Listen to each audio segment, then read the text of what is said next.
سعات شەشی بەیانی سعاتی یەکەم دەست پێ دەکات ئەوە ئیجباریە بۆ هەموو منتەسیبەکان یعنی ئەفسەر و مامۆستا و سەرباز و قوتابی و بەڵێ بەڵێ بەڵێ بەڵێ ئەکید یعنی ئاخرین نەفەر کە داخلی ئەو ساحەیە دەبێ ڕاگیری کۆلیژیە ساعت 6 ئەو 45 دقیقە ئەوە دەڵێنێ سعاتی یەکی تەدریب بەدەنی ئەوە غایەتی پێچیە هەم وەکو بڵێ ئاستی لیاقە بەدەنی یعنی ئاستی وەکو بڵێ جەستەیی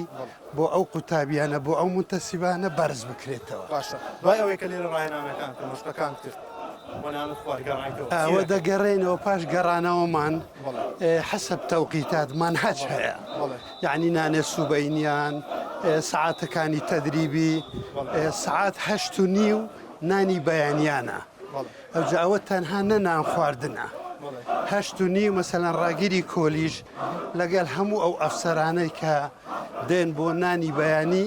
پێی دەڵێن ئیجاز سەباحی مەسەلەن 3 خول لە ناو ئەو کۆلیژەیە پرسیارم کردووە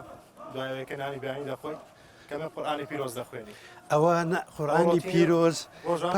پاش نوێژی بەیانیان پاش نوێژی بەیانیان 1 ساعتی هەموو ڕۆژە ئینشاءالله ئەگەر